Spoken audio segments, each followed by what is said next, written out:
ಯಾರ ಖಾತೆ ಐತೋ ಅವ್ರ ಖಾತೆ ಅರ್ಥ ಆಯ್ತಾ ಅನ್ನೋವರೆಗೂ ಯಾರು ಈ ಜಮೀನೊಳಗಡೆ ಬರಂಗಿಲ್ಲ.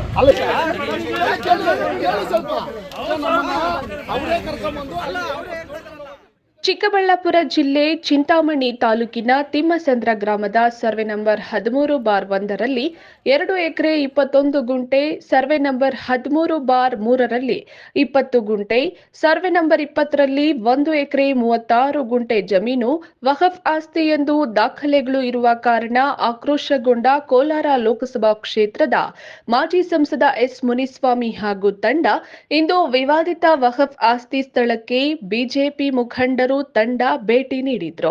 ಇದರಿಂದ ಸ್ಥಳದಲ್ಲಿ ಬಿಗುವಿನ ವಾತಾವರಣ ಉಂಟಾಗಿತ್ತು. ಇದರಿಂದ ಪೊಲೀಸರು ಚಿಕ್ಕಬಳ್ಳಾಪುರ ಎಸ್ಪಿ ಕುಶಾಲ್ ಚೌಕ್ಸೆ ನೇತೃತ್ವದಲ್ಲಿ 3 ಡಿವೈಎಸ್ಪಿ, 8 ಜನ ಪೊಲೀಸ್ ಇನ್ಸ್ಪೆಕ್ಟರ್ ಸೇರಿದಂತೆ 150ಕ್ಕೂ ಹೆಚ್ಚು ಜನ ಪೊಲೀಸರಿಂದ ಭಾರೀ ಪೊಲೀಸ್ ಬಂದೋಬಸ್ತ್ ಏರ್ಪಡಿಸಿದ್ರು. ಇನ್ನು ಬಿಜೆಪಿ ಮುಖಂಡರು ಸ್ಥಳಕ್ಕೆ ಆಗಮಿಸಿದ ಕಾರಣ ಚಿಕ್ಕಬಳ್ಳಾಪುರ ಉಪವಿಭಾಗಾಧಿಕಾರಿ ಅಶ್ವಿನ್, ಚಿಂತಾಮಣಿ ತಹಸೀಲ್ದಾರ್ ಸುದರ್ಶನ್ ಯಾದವ್ ಸಹ ಸ್ಥಳಕ್ಕೆ ಆಗಮಿಸಿ ವಿವಾದಿತ ಸ್ಥಳದ ಬಗ್ಗೆ ಮಾಹಿತಿ ನೀಡಲು ಮುಂದಾದರು. ಇದರಿಂದ ಕೆರಳಿದ ಮಾಜಿ ಸಂಸದ ಎಸ್ ಮುನಿಸ್ವಾಮಿ ಉಪವಿಭಾಗಾಧಿಕಾರಿ ಹಾಗೂ ತಹಸೀಲ್ದಾರರನ್ನು ಏಕವಚನದಲ್ಲಿ ಹಿಗ್ಗಾಮುಗ್ಗಾ ತರಾಟೆಗೆ ತೆಗೆದುಕೊಂಡರು. ಫಕೀರ್ ಇನಾಮ್ತಿ ಜಮೀನು ಆಗಿದ್ರೆ ಸಾಕಷ್ಟು ಜನರಿಂದ ಕೈ ಬದಲಾವಣೆಯಾಗಿದೆ. ಅಕ್ರಮವಾಗಿ ದಾಖಲೆಗಳು ಬೋಗಸ್ ಆಗಿದ್ರು, ಅದ್ಯಾಗೆ ಖಾತೆ ಬದಲಾವಣೆ ಮಾಡಿದ್ರಿ ಎಂದು ಮುನಿಸ್ವಾಮಿ ಕೆರಳಿದ್ರು. ಕಾಂಪೌಂಡ್ ರಿಮೂವ್ ಮಾಡ್ಬೇಕು ಎಸಿ ಅವರೇ ಬಂದ್ರೆ ನಮ್ದು ಸರ್ಕಾರ ಬರ್ತೈತೆ ಹುಡುಕಿ ಹುಡುಕ್ತಿರ್ ನಿಮ್ಮನ್ನ ಎಲ್ಲೇ ಇದ್ರು ಅಂತ ಆಯ್ತರ ಹುಡುಕ್ತಿರಿ ಏನೋ ಏನಿದು ಪಲಾಯನ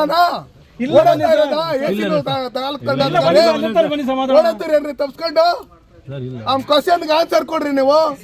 ನಮ್ ಕ್ವಶನ್ಗೆ ಆನ್ಸರ್ ಕೊಡ್ರಿ ನೀವು. ಅರ್ಥ ಆಯ್ತಾ? ಅರ್ಥ ಆಯ್ತಾ?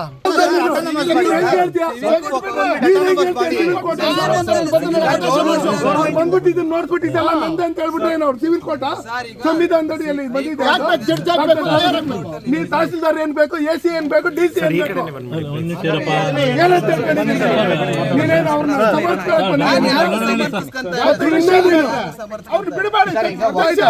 ಕಾಂಪೌಂಡ್ ರಿಮೂವ್ ಮಾಡ್ರಿ ನೀವು. ಕೋರ್ಟಲ್ ಸ್ಟೇ ಇದೆಯಲ್ಲ, ಕೋರ್ಟಲ್ ಸ್ಟೇ ಇದೆ. ಅರ್ಥ ಆಯ್ತಾ? ಕೋರ್ಟಲ್ಲಿ ನೀನು ಹೇಳ್ದಲ್ಲ ಇಂಜೆಕ್ಷನ್ ಇದೆ ಅಂತ ಆಯ್ತು. ಅದು ಕೋರ್ಟಲ್ಲಿ ಡಿಸೈಡ್ ಆಗೋರ್ಗು ಯಾರ್ದು ಕಾಂಪೌಂಡ್ ಇರ್ಕೊಡ್ದಿಲ್ಲ. ಇದು ಯಾರು ಹಾಕಿದ್ರು? ಫಕೀರ್ ಹಾಕಿದ್ನಾ? ಅಶ್ವತ್ ಕಟ್ಟೆ ಫಕೀರ್ ಸಾಬ್ ಕಟ್ಟಿದ್ನಾ? ಫಕೀರ್ ಏನಂತೇನು ಕಟ್ಟಿದ್ರ? ಯಾರು ಕಟ್ಟಿದ್ರು ಹೇಳ್ರಿ?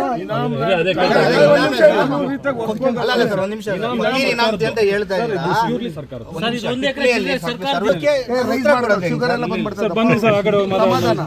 ಕೂಲಾಗಿ ಮಾತಾಡಿ, ತಪ್ಪು ಮಾಡ್ಬಿಟ್ಟಿದ್ದೀರಿ, ಸಮರ್ಸ್ಕೊಬೇಕು. ಬಿಡಲ್ಲ ನಾವ್ ಇದನ್ನೆಲ್ಲ. ಅಂತ ಆಯ್ತಾ? ನೀನ್ ಟೆನ್ಷನ್ ತಗೊಂಡಿದ್ದೀರಾ?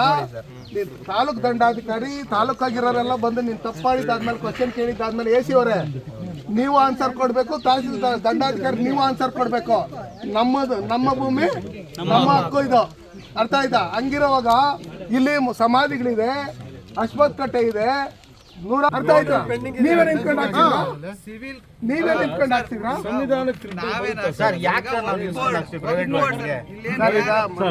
ನಾನು ಇಷ್ಟೇ ಸರ್ ಹೇಳೋದು. ಕೋರ್ಟ್ ಅಲ್ಲಿ ಕೋರ್ಟ್ ಹೋಗಿದೆ, ಕೋರ್ಟ್ ಅಲ್ಲಿ ಇದ್ದಾಗ ಟ್ರಿಬ್ಯುನಲ್ ಆಯ್ತು,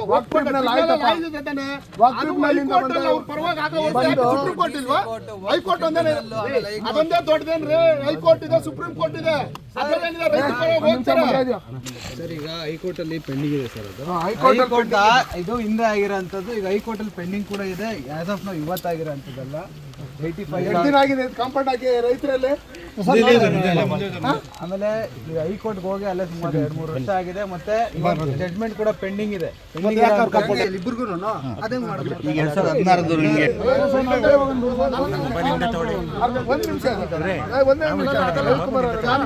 ತಹಸೀಲ್ದಾರ್ ಇಲ್ಲಿ ಕೊಟ್ಟಿದಾರಲ್ಲ, ತಿಮ್ಮಸಂದ್ರ ಸರ್ವೆ ನಂಬರ್ ಇದರಲ್ಲಿ ಹೆಸರಿಲ್ಲ. ಯಾರು ಹಾಕಿ ಹೋಗ್ಬೇಕು, FIR ಹಾಕಿ ಮಾಡ್ಬೇಕು ನೋಡಿ. ಈಗ ನಮ್ಮರನ್ನು ಕಂಪ್ಲೇಂಟ್ ಕೊಟ್ಟಿದ್ದಾರಲ್ಲ, ಇದ್ರಲ್ಲಿ ಸರ್ವೆ ನಂಬರ್ 13 ಮತ್ತು 20 ಅಲ್ಲ ಕ್ವಶನ್ ಅಲ್ಲ, ನಾವು ಅದಕ್ಕೆ ಮಾತಾಡ್ತಾ ಇರೋದು. ನೀವೇ ನೋಡಿ, ತಿಮ್ಮಸಂದ್ರ ಸರ್ವೆ ನಂಬರ್ ಎಂಟ್ರಿನೇ ಇಲ್ಲ, ನೋಡ್ಕೊಳ್ಳಿ. ನಾವೇನು ರಿಕ್ವೆಸ್ಟ್ ಮಾಡ್ತೀವಿ, ಒಂದೇ ಒಂದು ನಿಮಿಷ ಸರ್. ಅಲ್ಲ ಇದ್ರಲ್ಲಿ ಇದಿಲ್ಲ. ಜಮೀನ್ ಹತ್ರಕ್ಕೆ ಹೋಗೋದು ದಯವಿಟ್ಟು ತಡಿಬೇಕು. ಆಮೇಲೆ ಇದು ಒಂದ್ ನಿಮಿಷ, ಅರ್ಥ ಆಯ್ತಾ? ಜಮೀನ್ ಹತ್ರ ಒಂದ್ ನಿಮಿಷ.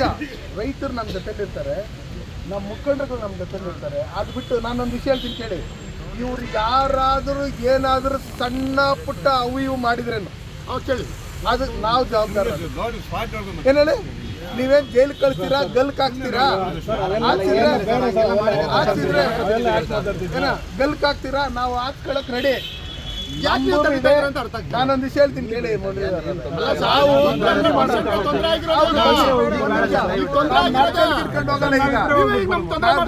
ನಾವು ಬರೋದು ಒಂದೇ ಒಂದ್ ನಿಮಿಷ, ನಾವು ಬರೋದು ಕಾರ್ಗಳಲ್ಲಿ ಬರ್ತೀರಿ, ನೀವು ಒಂದ್ ನಿಮಿಷ ಹೇಳ್ತೀನಿ. ಯಾರ್ದು ಅಪ್ಟೆ ಬೇಕಿಲ್ಲಿ?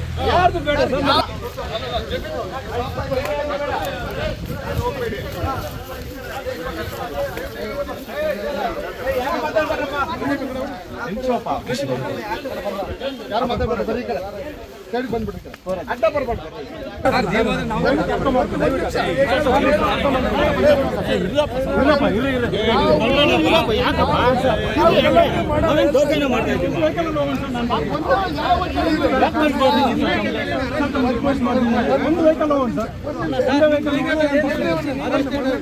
ಒಂದೇ ನಿಮಿಷ ಇರ್ಲಿ. ನಮ್ಮಲ್ಲಿ ಮುಖಂಡರುಗಳು ಏನಿದ್ದಾರೆ, ರೈತರು ಅವ್ರನ್ನ ಬಿಡಿ, ಅರ್ಥ ಆಯ್ತಾ? ನೀವೇ ಕರ್ಕೊಂಬನ್ನಿ, ಆಯ್ತಾ? ಕೇಳಿ, ಇಲ್ಲಿ ರೈತರು ಏನಿದ್ದಾರೆ ಅವ್ರು ಬೇಕೇ ಬೇಕಾ ಅಲ್ಲಿ ಹೇಳಿ. ಆಮೇಲೆ ನಮ್ಮಲ್ಲಿ ನೋಡ್ರಿ, ಗೋಪಿಯಣ್ಣವರಾಗ್ಲಿ, ಮುನರಾಜ್ ಅವರಾಗ್ಲಿ, ನಮ್ಮಲ್ಲಿ ಅಧ್ಯಕ್ಷರಾಗಿ ಇವ್ರು ಬೇಕೇ ಬೇಕಾ? ನಾವೆಲ್ಲ ಹೋಗೋಣ ಸರ್. ಗೋಪಿಯಣ್ಣ ಆಗಲಿ, ಮುನರಾಜ್ ತಾವು ನಾವು ಹೋಗ್ಬೋದು ಸರ್. ನನ್ನ ವಿಷಯ ಹೇಳ್ತೀನಿ ಕೇಳಿ. ಇನ್ನು ವಿವಾದಿತ ಜಮೀನಿನಲ್ಲಿ ಅಶ್ವತ್ಥಕಟ್ಟೆ ಹಿಂದೂಗಳ ಸಮಾಧಿ ಇದೆ. ಮುಸ್ಲಿಂ ಸಮುದಾಯದ ವ್ಯಕ್ತಿಯೊಬ್ಬರಿಂದ ಕೆಲವು ರೈತರು ಜಮೀನು ಖರೀದಿ ಮಾಡಿದ್ದು, ಜಮೀನು ಖಾತೆ ವಹಿವಾಟು, ವರ್ಗಾವಣೆ, ಬದಲಾವಣೆಗಳು ಆಗಿವೆ. ಆದರೆ ಅಸಲಿಗೆ ವಿವಾದಿತ ಜಮೀನು ಅಧಿಕೃತವಾಗಿ ಯಾರಿಗೂ ಮಂಜೂರು ಆಗಿಲ್ವಂತೆ. ಇದರಿಂದ ಈಗ ವಿವಾದ ಭುಗಿಲೆದ್ದಿದೆ. ಮುಂದೆ ಯಾವ ರೀತಿ ತಿರುಗುತ್ತೋ ಕಾದು ನೋಡಬೇಕು. Aslam Pasha, MMTV news, Chintamani. ರೈತರು ಒಂದು 4 ಜನ